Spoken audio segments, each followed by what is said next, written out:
Hi friends, welcome to our channel ఆహా. Friends, మీకోసం నేను ఈరోజు పల్లి కొబ్బరి చట్నీ ఎలా తయారు చేయాలో తయారు చేసి చూపిస్తాను. ఇది మనకి ఇడ్లీ, దోశ, ఏ టిఫిన్లోకైనా చాలా రుచికరంగా ఉంటుంది. ఈవెన్ చపాతీల్లో కూడా చాలా టేస్ట్గా ఉంటుంది. రండి, ఎలా తయారు చేయాలో తయారు చేసి చూపిద్దాము. ఫ్రెండ్స్, ముందుగా మనం స్టవ్ వెలిగించుకొని ప్యాన్ పెట్టుకుందాము. ప్యాన్లో పల్లీలు కొన్ని ఒక 3 మెంబర్స్కి సరిపోయే పల్లీలు, నాకు తెలిసి ఇవి ఒక 50 గ్రామ్స్ 100 గ్రామ్స్ ఉంటాయి పల్లీలు తీసుకుందాము. ఈ పల్లీలతో పాటే చాలామంది ఫ్రెండ్స్ మనకు వేగదనుకుంటారు. ఈ పల్లీలతో పాటే మనం పచ్చి కొబ్బరి కూడా వేసుకుందాం. అప్పుడు ఆ పచ్చి కొబ్బరి టేస్ట్ అనేది చాలా బాగుంటుంది. మనము తర్వాత పల్లీలు వేగిన తర్వాత వేస్తే ఆ కొబ్బరి అనేది సపరేట్గా ఉండి మనకి చట్నీతో కలవదు. అందుకని పల్లీలతో పాటే కొబ్బరి కూడా వేసుకుందాము. కొబ్బరి కూడా వేసుకున్న తర్వాత పచ్చిమిర్చి కూడా వేసుకుందాము.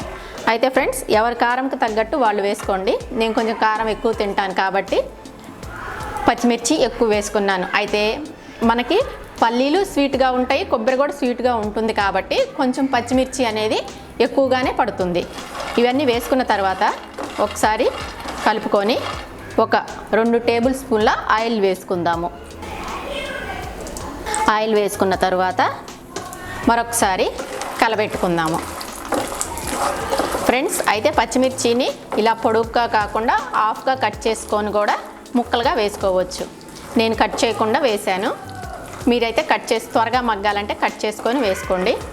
అయితే ఫ్రెండ్స్, నేను మీకు పదే వీడియోలో చెప్తున్నా అనుకోకండి. మనకి ఏ వంట చేసేటప్పుడైనా సరే మంట అనేది మీడియం ఫ్లేమ్లో ఉంటేనే మనకి కూర కానీ చట్నీలు కానీ ఏవైనా సరే టేస్ట్ బాగా ఉంటుంది. ఎందుకంటే అవనేది మనకి లోపలికి వెళ్ళి కాయలు కానీ ఏవైనా సరే బాగా వేగుతాయి, బాగా ఉడుకుతుంది. మనం హైలో పెడితే ఏంటంటే పైనంతా ఉడుకుతుంది, లోపల పచ్చిగా అలాగే ఉంటుంది. కాబట్టి మీరు ఏ కర్రీ చేసేటప్పుడైనా సరే మీడియం ఫ్లేమ్లో పెట్టుకోండి.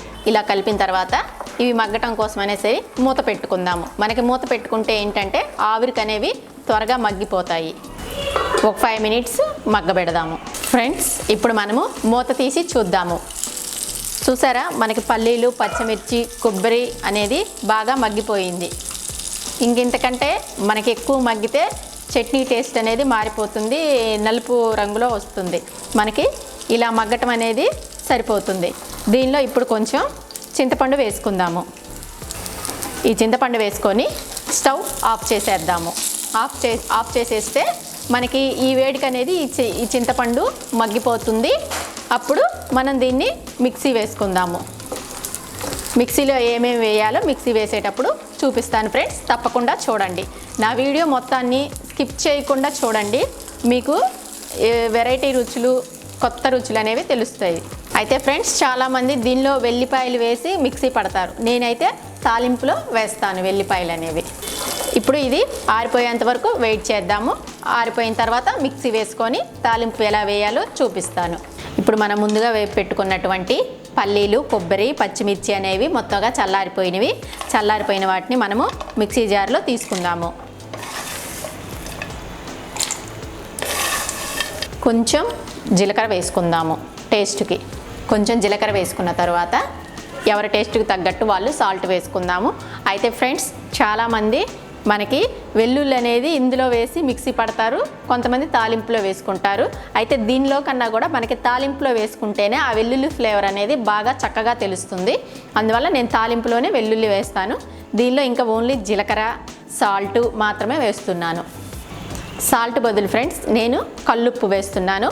కల్లుప్పు ఆరోగ్యానికి చాలా మంచిది కాబట్టి చాలా వరకు కల్లుప్పునే వాడటానికి ప్రిఫర్ చేయండి. కల్లుప్పు వేస్తున్నాను. ఇప్పుడు దీనిని మనం మెత్తగా గ్రైండ్ చేసుకుందాం. చూసారా ఫ్రెండ్స్, మనకి చట్నీ అనేది మెత్తగా బాగా గ్రైండ్ అయింది. ఇప్పుడు మనం దీన్ని తాలింపు వేసుకొని ఒక సర్వింగ్ బౌల్లోకి సర్వ్ చేసుకుందాం. అదే ప్యాన్ పెట్టుకొని కొంచెం ఒక స్పూన్, ఎక్కువ పట్టదు ఫ్రెండ్స్, మనకు ఓన్లీ జస్ట్ తాలింపు గింజలు, ఎండుమిర్చి వేగటానికే కాబట్టి ఒక 1/2 స్పూన్ ఆయిల్ వేసుకుంటే సరిపోతుంది. ఆయిల్ వేడెక్కే వరకు వెయిట్ చేద్దాము.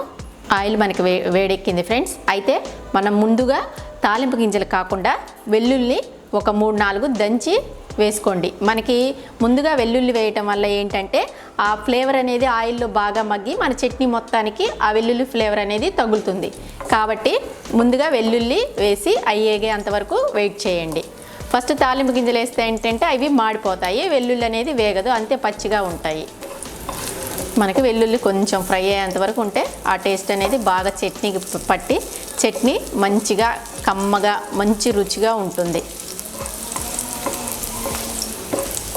ఇగో ఫ్రెండ్స్, మనకి వెల్లుల్లి అనేది వేగింది కదా, వెల్లుల్లి వేగిన తర్వాత కొంచెం తాలింపు గింజలు వేసుకోండి. తాలింపు గింజలను కూడా ఒకసారి కలబెట్టుకుందాము. 2 ఎండుమిర్చిని కూడా ముక్కలుగా తుంపి వేసుకుందాము.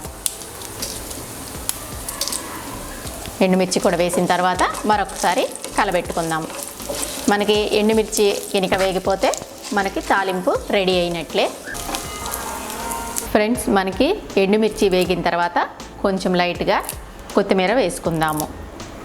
కొత్తిమీర కూడా వేసుకొని చూసారు కదా, మనకు కొంచెం కొత్తిమీర కొంచెం అలా అనుకొని సరిపోతుంది.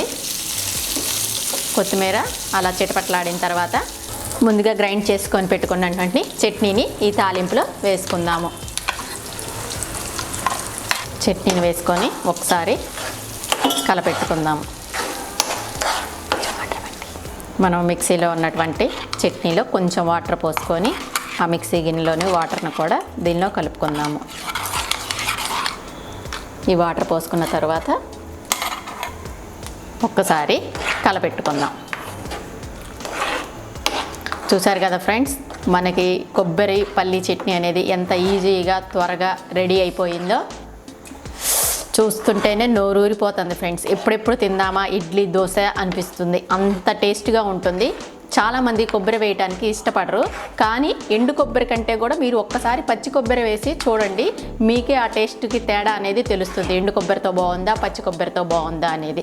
మనకి పచ్చి కొబ్బరితోనే చట్నీ అనేది చాలా టేస్ట్గా ఉంటుంది, ఎండు కొబ్బరితో అంత టేస్ట్గా ఉండదు. మీరు ఒకసారి తప్పకుండా పచ్చి కొబ్బరి వేసి తప్పకుండా నా స్టైల్లో ఒకసారి ఈ చట్నీ తయారు చేసి చూడండి. ఈ చిన్న చిన్న టిప్స్ ఫాలో అవుతూ ఈ పద్ధతిలో పల్లి కొబ్బరి చట్నీని చేయండి. ఇప్పుడు ఈ చట్నీని ఒక సర్వింగ్ బౌల్లోకి సర్వ్ చేసుకుందాము.